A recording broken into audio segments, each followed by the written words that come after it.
Hello കൂട്ടുകാരെ, നിങ്ങൾ വെള്ളക്കടല തോരൻ ഉണ്ടാക്കി കഴിച്ചിട്ടുണ്ടോ? അങ്ങനെ കഴിച്ചിട്ടില്ലെങ്കിൽ ഇതൊന്ന് നോക്കി ട്രൈ ചെയ്ത് നോക്കൂ കേട്ടോ. നല്ല അടിപൊളിയായിട്ടുള്ള ടേസ്റ്റാണ് ഈ വെള്ളക്കടല തോരൻ എന്ന് പറയുന്നത്. അപ്പോൾ അതെങ്ങനെയാണ് ഉണ്ടാക്കുന്നതെന്നുള്ളത് ഞാൻ പറഞ്ഞു തരാം. അപ്പോൾ അതിനായിട്ട് ഞാൻ ഒരു ഗ്ലാസ് വെള്ളക്കടല ഞാൻ തലേദിവസം തന്നെ വെള്ളത്തിൽ കുതിർത്തി വെച്ചിട്ടുണ്ടായിരുന്നു. അത് പിറ്റേ ദിവസം എടുത്ത് നന്നായി ഒന്ന് വാഷ് ചെയ്തതിന് ശേഷം ഞാനത് കുക്കറിലോട്ട് ഇട്ട് കൊടുത്തു. അതിലോട്ട് ആവശ്യമായിട്ടുള്ള ഉപ്പ് ചേർത്ത് കൊടുത്തു. ഒരു 1/4 ടീസ്പൂണോളം മഞ്ഞൾപ്പൊടിയും ചേർത്ത് കൊടുത്ത് 1 കപ്പോളം വെള്ളം അതിലോട്ട് ഒഴിച്ച് കൊടുത്തു.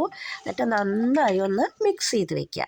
നന്നായി മിക്സ് ചെയ്തതിന് ശേഷം നമ്മൾ കുക്കറിൻ്റെ മൂടി ഒന്ന് അടച്ച് വെച്ച് നമ്മൾ 1-2 വിസിൽ അടുപ്പിക്കുമ്പോഴേക്കും അത് റെഡിയായി കിട്ടും. കാരണം നമ്മൾ തലേദിവസം വെള്ളത്തിലിട്ട കാരണം കൊണ്ടാണ്. അപ്പോൾ നമ്മുടെ വെള്ളക്കടല ഇവിടെ വെന്ത് വന്നിട്ടുണ്ട്. നിങ്ങൾക്ക് കാണാൻ പറ്റും. ഞാനത് ഞെക്കി നോക്കുമ്പോൾ കടല നന്നായി വെന്തിരിക്കുന്നത് നമുക്ക് കാണാൻ പറ്റും. ഇനി ഇത് വെച്ചിട്ട് നമുക്ക് പ്രിപ്പയർ ചെയ്യാം. അപ്പോൾ തോരൻ പ്രിപ്പയർ ചെയ്യുന്നതിന് വേണ്ടിയിട്ട് നമുക്കൊരു ചട്ടി വെച്ച് കൊടുക്കുക. അതിലോട്ട് 1-2 സ്പൂണ് വെളിച്ചെണ്ണ ഒഴിച്ചു കൊടുക്കുക. വെളിച്ചെണ്ണ നന്നായി ചൂടായി വരണം. വെളിച്ചെണ്ണ നന്നായി ചൂടായതിന് ശേഷം നമുക്ക് അതിലോട്ട് വേണ്ട ഇൻഗ്രീഡിയൻസ് ചേർത്ത് കൊടുക്കാം. അപ്പോൾ ഞാനിതിലോട്ട് ഒരു 1/2 സബോള നീളത്തിൽ കനം കുറഞ്ഞ് കട്ട് ചെയ്തിട്ടുള്ളതാണ്. അത് ഞാനിതിലോട്ട് ചേർത്ത് കൊടുത്തിട്ടുണ്ട്. അതുപോലെ തന്നെ ഒരു 3-4 അല്ലി വെളുത്തുള്ളിയും കുറച്ച് കറിവേപ്പിലയും കൂടി ചതച്ചതാണ്. അതും കൂടി ഞാനിതിലോട്ട് ചേർത്ത് കൊടുത്തിട്ടുണ്ട്. ഇനി ഇതെല്ലാം നന്നായി ഒന്ന് വഴറ്റി ഒരു ബ്രൗൺ നിറം അല്ലെങ്കിൽ ഒരു ഗോൾഡൻ കളർ ആവുന്ന വരെ വഴറ്റിയെടുക്കുക. അതിനുശേഷം നമ്മൾ അതിലോട്ട് ഒരു 1/4 ടീസ്പൂണോളം മഞ്ഞൾപ്പൊടിയും 1.5 ടീസ്പൂണോളം മുളക് പൊടിയും അതിലോട്ട് ചേർത്ത് കൊടുക്കുക.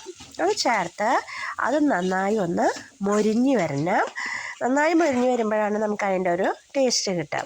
അതിനുശേഷം നമുക്ക് അതിലോട്ട് ഏകദേശം ഒരു കൈപ്പിടിയോളം തേങ്ങ ചിരകിയത് ചേർത്ത് കൊടുക്കുക.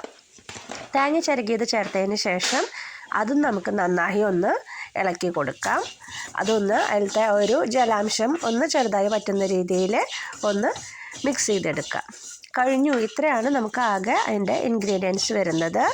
ഇനി നമ്മൾ അതിലോട്ട് വേവിച്ച് വെച്ചിരിക്കുന്ന വെള്ളക്കടല ചേർത്ത് കൊടുക്കാൻ പോവാണ്.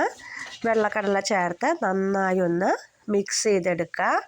പിന്നെ അതിൽ വേണ്ട വെള്ളത്തിൻ്റെ എമൗണ്ടൊക്കെ നിങ്ങൾക്ക് തന്നെ തീരുമാനിക്കാം. കാരണം ചിലവർക്ക് കുറച്ച് ഗ്രേവി കൂടുതലായിട്ടാവും ഇഷ്ടമുണ്ടായിരിക്കുക, ചിലർക്ക് ഭയങ്കര ഡ്രൈ ആയിട്ടാവും ഇഷ്ടമുണ്ടായിരിക്കുക. അതിനനുസരിച്ച് നിങ്ങൾ വെള്ളത്തിൻ്റെ എമൗണ്ട് കൂട്ടുകയോ കുറയ്ക്കുകയോ ചെയ്യാം. മൂടി വെച്ച് വേവിക്കുന്നതിൻ്റെ രീതിയിലനുസരിച്ച് നമുക്കതിന് വ്യത്യാസം വരുത്താം. നന്നായി ഡ്രൈ ആവണമെന്ന് വെച്ചെങ്കിൽ ഒന്ന് തുറന്ന് വെച്ചിട്ട് വേവിച്ച് നമ്മൾ അതിലത്തെ വെള്ളം എല്ലാം വറ്റിച്ചെടുക്കാം.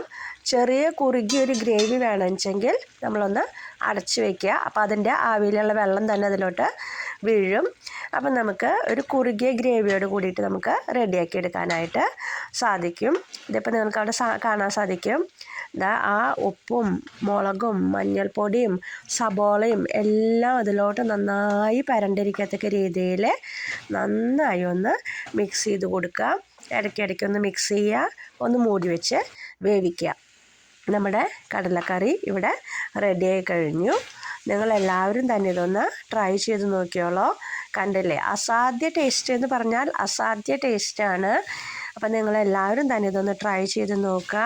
എന്നിട്ട് ഫീഡ്ബാക്ക് അറിയിക്കാനായിട്ട് മറക്കരുത് കേട്ടോ. അപ്പം നമുക്ക് അടുത്ത അടിപൊളിയായിട്ടുള്ള വീഡിയോ ആയിട്ട് വീണ്ടും വരാം.